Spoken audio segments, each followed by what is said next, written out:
सच्चिदानंद रूपाय विश्वोत्पत्त्यादि Hathaway तापत्रय विनाशाय श्री कृष्णाय वयं नुमः। चैतन्यं शाश्वतं शान्तं व्योमातीतं निरञ्जनं नादबिन्दुकलातीतं तस्मै श्री गुरुवे नमः। इसमें हम लोग 43वां श्लोक पीछे देखिए, 43वां श्लोक है कि शंकराचार्य जी इस बात को सिद्ध करेंगे कि स्वतंत्र की शरीर चेतना से भिन्न कोई स्वतंत्र वस्तु नहीं है। शरीर स्वतंत्र वस्तु नहीं, शरीर एक परतंत्र इकाई है, चेतना से भिन्न नहीं है। क्या कह रहे हैं? चैतन्यस्यैकरूपत्वात् भेदो युक्तो न कर्हिचित् जीवत्वं च मृषा गेयम् रज्जौ सर्पग्रहो यथा। चेतना एक है, जो आत्मा है वो एक है, सर्वत्र है, अतः उसका भेद किसी प्रकार से उचित नहीं। जैसे नहीं कहते हमारे आत्मा में ये, वो आत्मा मर गई, उसकी आत्मा को शांति हो, शांति बनती आत्मा को थोड़ी ना, आत्मा शांत है ही है। मर जाते लोग शांति पाठ करते हैं, क्या मतलब है उसका? उसकी आत्मा को शांति, आत्मा तो उनकी शांत है। ये सब अनुचित शब्दों का प्रयोग हम लोग करते हैं और किसी भी प्रकार उसका भेद उचित नहीं है। इस प्रकार जैसे रज्जु में सर्प की प्रतीति मिथ्या है, सच में रज्जु है, उसी तरह जीव भाव को भी मिथ्या जानना चाहिए। हम जीव हैं जो ऐसे मानते हैं। जीव मीन्स रिफ्लेक्शन, किसका? महत का, शुद्ध चैतन्य का रिफ्लेक्शन, प्रकाश। जैसे बल्ब का प्रकाश हरे दरी पे पड़ा तो हरा रिफ्लेक्शन होगा ना, होगा। अगर इसमें कोई कलर नहीं है तो सादा रिफ्लेक्शन हो। तो वो जो रिफ्लेक्शन है उसको कहते हैं जीव। तो जहां साक्षी कोई होता है वहीं जीवत्व भी समाप्त हो जाता है। शुद्ध चेतना एक अद्वितीय है, दूसरी नहीं है। जो हम तुम चराचर सब जगह जो विद्यमान है, चेतना में कहीं कुछ भेद नहीं है, वो सर्वत्र है और सर्वत्र एक समान है। सूर्य का प्रकाश किसी गरीब की झोपड़ी और अमीर के महल को अलग अलग नहीं देखता, एक समान। वो चाहे कूड़े के ढेर में पड़े और चाहे वो किसी महात्मा के सिर में पड़े, बराबर है ना। सूर्य का प्रकाश सब जगह, निकला सूर्य। अनेक प्रकार की तामसी वस्तुएं हैं, राशि कसाई भी उसी प्रकाश में काट रहा है, गाय भोजन भी बन रहा है, सब। पर सूर्य के प्रकाश में किंचित कहीं कोई भेद नहीं है। जो आड़ लगाता है सूर्य का प्रकाश ना आवे दूसरे पदार्थ से, उसी के पास नहीं आता, फिर भी वो अपनी उपस्थिति तो दर्ज कराता ही है। इस प्रकार से सूर्य के प्रकाश में प्रकाशित वस्तुओं में तो भेद है। कोई वस्तु सत्वगुणी है, पेड़ पौधे हैं, कोई वस्तु रजोगुणी है, मोटर कारें भी चलती हैं, कोई वस्तु तमोगुणी है, गंदगी आदि भी रहती है। उसके वस्तुओं में भेद है, प्रकाश में नहीं। इसी प्रकार आत्मा में कभी कोई भेद नहीं होता। जैसे सूर्य का प्रकाश शुद्ध पवित्र नहीं होता, वैसे ही एक अद्वितीय आत्मा भी रंच मात्र कहीं पवित्र नहीं होती। सबके साथ वही शुद्ध आत्मा का प्रकाश है। लेकिन यदि यह आत्मा एक अद्वितीय है तो वैयक्तिक रूप में यह समझना कि मैं शरीर हूं, अभी आत्मा का कथन नहीं है। मैं शरीर हूं, ये अहंकार का कथन है। अहंकार प्रकृति का बहुत सूक्ष्म तत्व है, सात्विक तत्व है। मैं मन हूं, मैं बुद्धि हूं, मैं दृष्टा हूं, मैं अनुभव करता हूं, मैं विचारक हूं, ये सब मिथ्या। मैं जो भी बनेगा वो सब मिथ्या हो जाएगा। मैं ही मिथ्या हूं। मैं एक रिफ्लेक्शन तो है, इससे ये पता चलता है कि आत्मा है, चेतना है, लेकिन और कुछ नहीं पता चलता। जागृत पुरुष समझता है कि स्वप्न शरीर, स्वप्न मन, स्वप्न बुद्धि, स्वप्न की वस्तुएं, जो स्वप्न में दिखता है सब मिथ्या है। और स्वप्न वाला समझता है स्वप्न वाला है सब सही है, जागृत में जो था वो सब मिथ्या है। यही तो है, स्वप्न में जागृत की कहाँ याद रहती।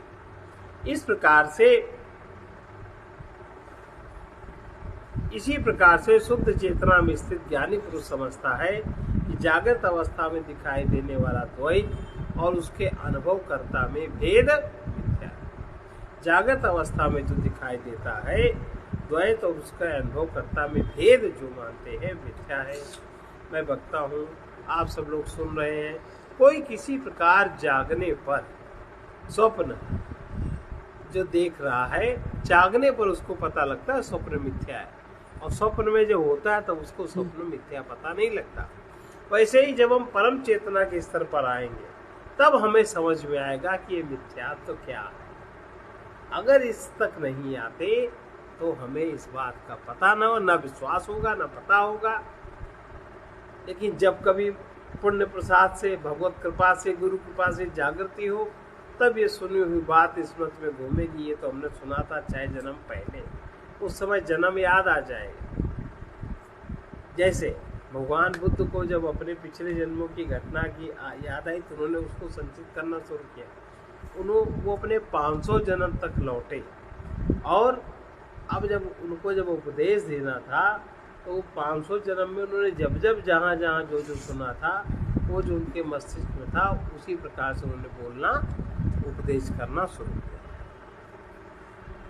इस प्रकार से स्वप्न मिथ्या है। वैसे जब परम चेतना के स्तर पर जागेंगे तब समझ में आएगा कि हम दृष्टा, अनुभवकर्ता, विचारक के रूप में जो देखते हैं, जो अनुभव करते हैं, विचार करते हैं, जो देखते, जो अनुभव करते, वो सब मिथ्या है। ये देखने वाला मिथ्या नहीं। ऐसा इस प्रकार से रस्सी में सर्प केवल हमारे मन की कल्पना है, और सर्प सत्य नहीं है, लेकिन देखने वाला ऐसे ही आत्मा ही सत्य है। शरीर, मन, बुद्धि से अनुभव में आने वाला, शरीर से, मन से, बुद्धि से जो भी अनुभव में पदार्थ आता है वो जगत मिथ्या है। केवल रस्सी का अस्तित्व है, सर्प तो भ्रम है। वैसे ही शुद्ध चेतना का तो अस्तित्व है, लेकिन मन बुद्धि का रचा हुआ जो दिखाई देता है संसार, ये भ्रांति है। मन बुद्धि भ्रांति नहीं है। मन बुद्धि जो रचना करता है, भाई मन बुद्धि तो परमात्मा के नियम से बने आपको मिले हैं। अब आपका मन जो रचना करता है वो मिथ्या है। आपका मन सत्य की रचना के साथ होके नहीं चलता। आपका मन जगत की सत्यता को अनुभव नहीं करता। आपका मन जो आपका मन मान लेता है उसको सत्य अनुभव करता है। आपके मन में कोई कसौटी नहीं। आपके मन में एक कसौटी कि आपको जो अच्छा लगे बस वही सत्य है। फिर चाहे जितना लोभ है अच्छा लगता है, चाहे मोह अच्छा लगता है, चाहे अहंकार अच्छा लगता है, चाहे काम अच्छा लगता है, मन आपको उसी में तो अटका रहता है। अब ये तो विकार है, ये तो गंदगी है। अब गंदगी मन अटका है, कह रहे वही सत्य है, हम गंदगी नहीं हटाएंगे, हम विचार नहीं करेंगे काम क्या होता, लोभ क्या होता। अब हमारी जो इतनी शक्ति को समेट रखा है, हम नहीं, उसके विपरीत हम नहीं चलेंगे। लेकिन भगवान कहते हैं जब मन में विकार हो जाए, बुद्धि चित्त में विकार हो जाए, तो उसकी विधि ये है, दानम दमश्च यज्ञश्च स्वाध्यायश्च तप। ये तप करना चाहिए, दान, दमन, यज्ञ, स्वाध्याय, तप, आर्जवम। तो उससे क्या होता है, उस तप से सरलता आती है। ये जो ग्रंथियां हैं सब समाप्त हो जाती। लेकिन हम सुनने को, समझने को, मानने को तैयार, अहंकार हमारा नहीं है।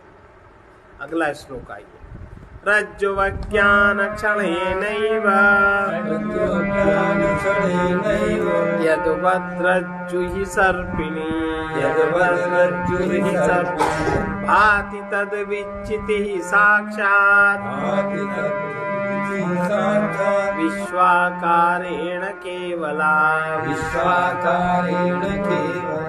रस्सी के अज्ञान के कारण हम, अज्ञान क्या है, ऐसा नहीं कि मेरी आंखें नहीं ठीक देख रही, ऐसा भी नहीं है। हम रस्सी को पहचानते भी नहीं है, ऐसा भी नहीं है।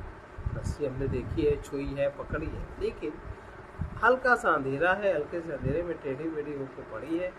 तो उसमें क्या हुआ कि ज्ञान का प्रकाश हमारा रस्सी पे नहीं पड़ रहा है, तो हमें रस्सी का ज्ञान हो रहा, रस्सी नहीं, तो क्या लगता है जैसे जहां रस्सी का ज्ञान हुआ, बुद्धि आवरण आया अज्ञान, उस आवरण में तुरंत रस्सी सर्पणी प्रतीत हो जाती है, 1 सेकंड भी नहीं लगता, नहीं लगता ना। अब जहां सर्पणी प्रतीत होने लगती है, जिस प्रकार से, उसी प्रकार से साक्षात शुद्ध चित्त, शुद्ध चैतन्य ही विश्व रूप से भास रही है। शुद्ध चेतना ही जो विश्व का हमें अनुभव हो रहा है, जो हमें सांप का अनुभव हो रहा है, तो शुद्ध रस्सी ही तो भास रही है। रस्सी शुद्ध है, टेढ़ी मेढ़ी है, शुद्ध है ना। इसी प्रकार से जो हम जगत को मान लेते हैं, जगत को मान लेते हैं, उसमें अपनी व्यवस्थाएं करते हैं, तो शुद्ध चेतना के ही कारण तो करते हैं। चेतना कारण आप जो चाहते हो उसमें होता जाता है। आप जो चाहते हो, आपने भले उसमें गलत कर्म किया हो, पर अगर कर्म आपका पूरा हुआ तो भी हो जाता है, नहीं भी पकड़ भी लग जाती है, ऐसा क्रम है। तो ये रज्जु के अज्ञान से जैसे एक क्षण में सर्पणी प्रतीत होने लगती है, वैसे ही साक्षात शुद्ध चित्त ही विश्व रूप से भास रही है। रस्सी को रस्सी ना जानने के कारण हम थोड़े अंधकार में चलते हुए अपने पैरों से रस्सी हमारी छू गई और चौंक गए, और चौंकने पर तुरंत हमको लगा ये तो सांप है। समझ गए? इसी प्रकार से रस्सी के अज्ञान के कारण रस्सी के स्थान में सर्प होने का भ्रम, रस्सी में भ्रम नहीं है, आप भी जानते हो रस्सी है, लेकिन रस्सी में सर्प का भ्रम पैदा हुआ। अब रस्सी को, जहां हमने रस्सी को देखते ही देखा, प्रकाश में देखा, तो सर्प का भ्रम भी तुरंत समाप्त हो गया। और जब तक प्रकाश में नहीं देखा, तब तक भ्रम की जो क्रियाएं होती वो भी होती रही। ऐसे ही जब तक हम परम तत्व आत्मा का हमें साक्षात नहीं होता, उसका ज्ञान नहीं होता, तब तक हम यही समझते हैं कि हम मन, शरीर और बुद्धि तक सीमित है, हमारा बस इतना ही, हमारा जो अहंकार है बस वही है विश्व दुनिया। अहंकार जो रचना करता है, जो मानता है, बस उतना ही सत्य है। अहंकार मानता है कि पदार्थ से सुख है, तो वो हम उसी सुख को मानते हैं। हम पदार्थ के, कोई कहता है विचार सुख है, वो विचार में सुख मानता है। इस प्रकार से परम सत्य का ज्ञान न होने पर भौतिक जगत के सत्यत्व की भ्रांति होती है, जबकि भौतिक जगत भी जो दिख रहा है वो सत्य नहीं। अगर वही सत्य है तो स्वप्न में वो क्यों नहीं दिखता? स्वप्न में दूसरा जगत है। इस प्रकार अखंड चेतना जो हमारे अंदर बाहर सर्वत्र है, शुद्ध चेतना ही, जो अखंड चेतना है, वही शुद्ध रूप से जगत में उसी का आभास है। ऐसा समझना चाहिए जैसे कि रस्सी में सर्प की भ्रांति है, वैसे ही शुद्ध चेतना का आभास जगत में है, ऐसा जानना चाहिए। उपादानं प्रपंचस्य ब्रह्मणोऽन्यत्र विद्यते तस्मात् सर्वप्रपञ्चोऽयं ब्रह्मैवास्ति न चेतरतः। प्रपंच का उपादान कारण कल बताया था। उपादान कारण, प्रपंच का जो उपादान कारण है वो ब्रह्म के अतिरिक्त और कुछ भी, वो ब्रह्म ही है और कोई नहीं आता है। ये संपूर्ण प्रपंच ब्रह्म ही है, ऐसा जानना चाहिए। ये और कुछ नहीं है। ये जो जगत प्रपंच कहलाता है, जगत माने 5, कल बताया था ना, 5 तत्वों का संयोग, चित्त, जल, पावक और गगन समीर। इनके जो तीनों गुण हैं, सत्वगुण, रजगुण, तम गुण, इनसे तीनों से पूरे हमारे शरीरों की रचना है। इसीलिए प्रपंच कहलाता है, 5 तत्वों से बना है। और जड़ चेतन जगत का उपादान कारण ब्रह्म है, ब्रह्म के अतिरिक्त और कुछ नहीं है।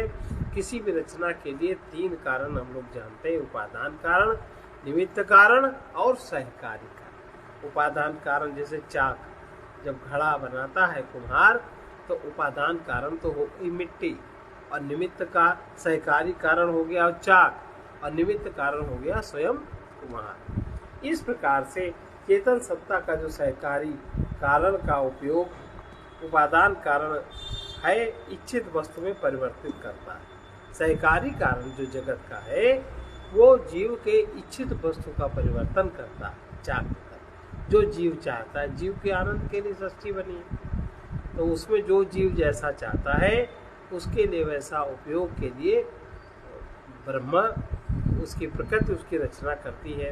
वो चेतन सत्ता में जो सहकारी कारण का उपयोग उपादान कारण को इच्छित वस्तु में परिवर्तित, उपादान कारण माने ब्रह्म ही इच्छित वस्तु में परिवर्तित करता है। और निमित्त कारण यहाँ पर ब्रह्म वो उपादान कारण है जिससे भौतिक जगत, तत्व, ऊर्जा सब कुछ बन गया, उसको उपादान कारण कह रहे हैं।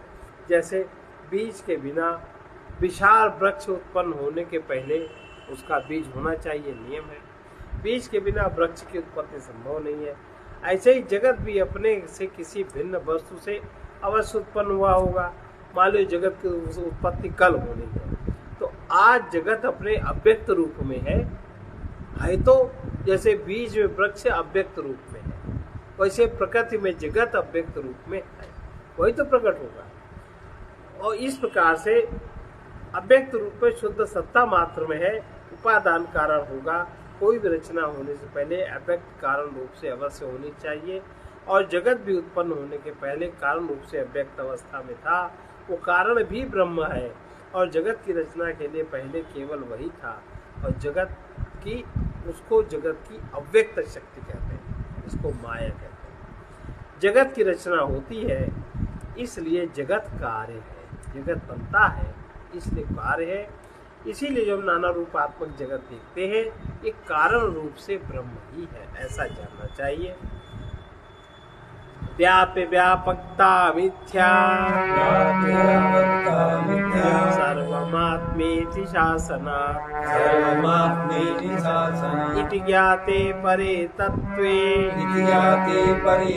वेदस्यावसरः कुतः। शास्त्र कहता है कि जब सब कुछ आत्मा है तो इसलिए जगत और ब्रह्म का व्यापक भाव, जो लोग ऐसा कुछ लोग कहते हैं वो मिथ्या है, कोई व्यापक भाव नहीं है। इस परम तत्व को जान लेने पर फिर कोई भेद ही रहता नहीं।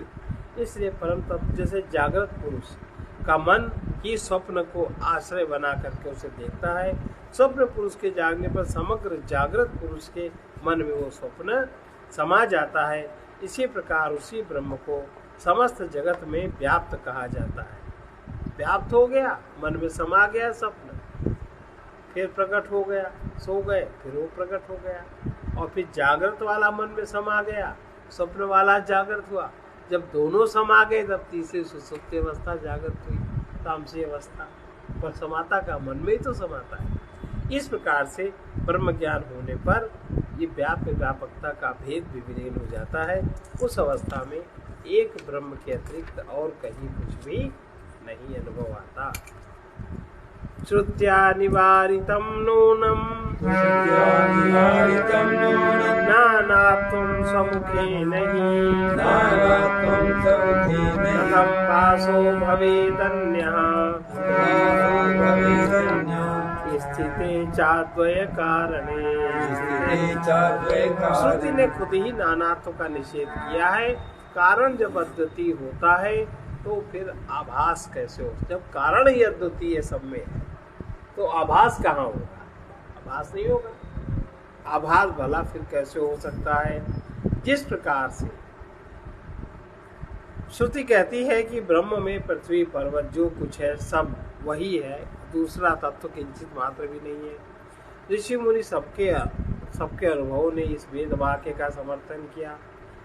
भक्त भगवान भक्त ये कैसे कहते भगवान के दर्शन उसे हो रहे हैं? ये सब जागृति में विलीन हो जाने वाला है।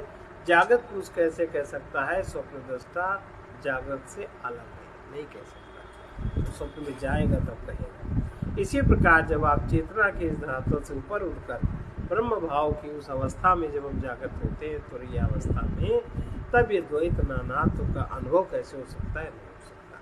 अगला श्लोक। दोषोऽपि विहिता श्रुत्या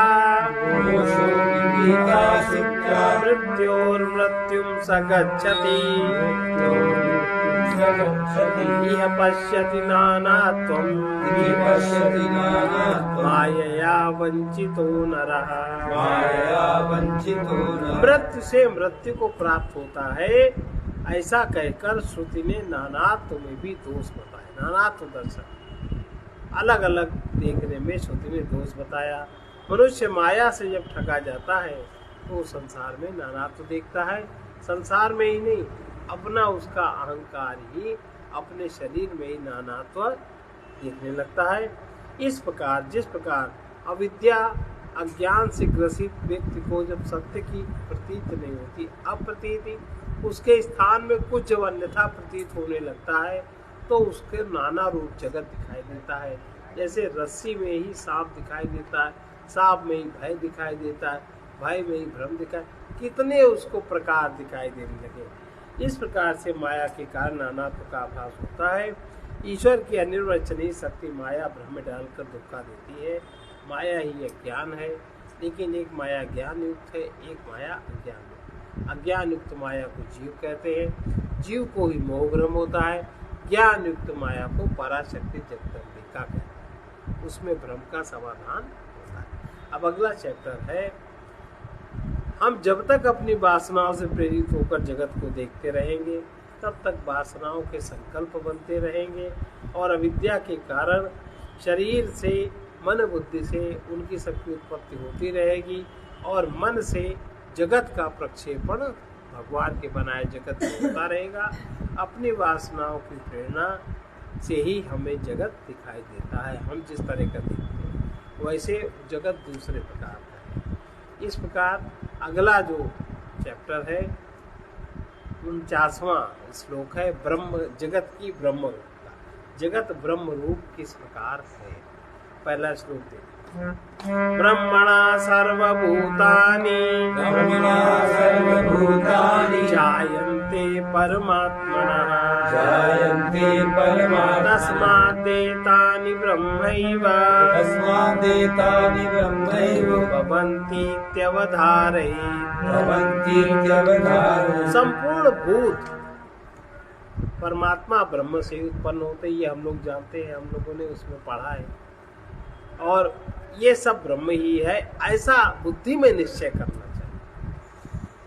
सब कुछ ब्रह्म ही है तो बुद्धि में द्वैत नहीं रखना चाहिए। यही बात है कि दृश्य जगत का नानात्व और कुछ नहीं, चेतन ब्रह्म है। ये तैत्तिरीय उपनिषद में कहा गया है, ब्रह्म से ही सब कुछ उत्पन्न हुआ है, ब्रह्म में ही सब कुछ स्थित है, उसी में सब कुछ विलीन हो जाता है। परमात्मा या ब्रह्म ही वो परम तत्व है जिससे नाना रूप जगत उत्पन्न होता है। तरंगे समुद्र से उत्पन्न होती हैं, उनका आधार सागर है और सागर में क्रीड़ा करती हैं, अनंत सागर में विलीन हो जाती हैं। सभी तरंगे सागर की अभिव्यक्ति हैं। तैत्तिरीय उपनिषद कहता है एक ब्रह्म से ही सब कुछ उत्पन्न होता है, उसी में सब कुछ स्थित रहता है, उसी में सब कुछ विलीन होता है। ब्रह्म ही एक परम सत्य है और वही सबका कारण है, उसी को जानने की इच्छा करनी चाहिए। ऐसा श्रुति वचन, ये सब जगत ब्रह्म से उत्पन्न हुआ, सभी प्राणी सभी वस्तुएं और कुछ नहीं, केवल उसी के रूप मात्र हैं। मन में उसी की अवधारणा होनी चाहिए और बुद्धि से उसी को जानना चाहिए। जिस क्षण बुद्धि में ज्ञान जागृत होता है कि ब्रह्म से किस प्रकार सब जगत उत्पन्न होता है, उस क्षण जो नानात्व हमें अनुभव में आता है वो ब्रह्म के अतिरिक्त नानात्व और कुछ भी नहीं समझ में आता, क्योंकि वहीं से उत्पन्न हुआ। जैसे शक्कर से अनेक प्रकार के खिलौने बनते हैं, खिलौने के नाम होते हैं और रूप होते हैं, और शक्कर का कोई नाम और रूप नहीं है। इसी प्रकार से और है सब में चीनी, है सब मीठे, नाम रूप से अलग करके देखोगे तो सब में चीनी की मिठास दिखाई देगी। नाम रूप पे देखोगे तो किसी को 4 टांग का है, किसी को 2 टांग का है, बच्चे उसी में खेलते हैं। जैसे अब जो ये अनेक नाम रूप में जगत दिखाई देता है, उसके ब्रह्म कहते कुछ नहीं है, नाना वस्तुएं दिखाई देती है, वो सब कुछ ब्रह्म है, ऐसी धारणा रखनी चाहिए। सर्वमेति परमात्मने ब्रह्मैव सर्वनामानि रूपाणि विविधानि च कर्मण्यापि समग्राणि वर्तीति श्रुतिर्जगौ। समस्त नाम विविध रूप संपूर्ण कर्मों को ब्रह्म ही धारण करता है, ऐसा श्रुति कहती। अब ये हम लोग कल थोड़ा इसकी व्याख्या थोड़ी गंभीर है कल।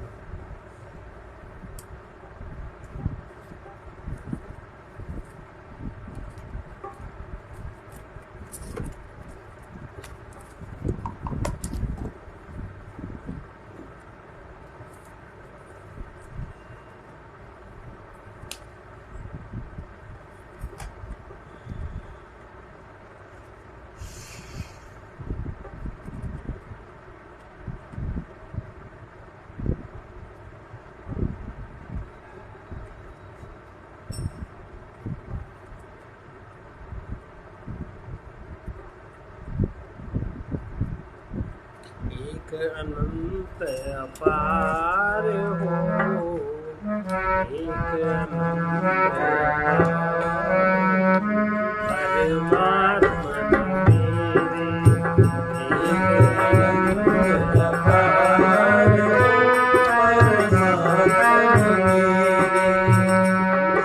सर्वाधार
जीवन ही मानव जीवन है।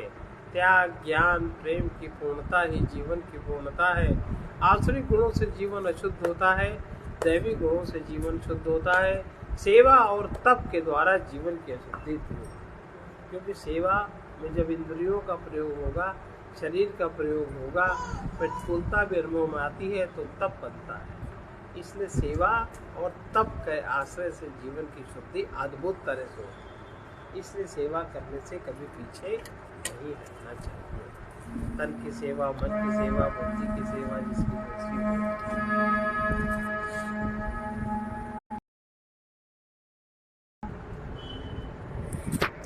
सर्वे भवन्तु सुखिनः।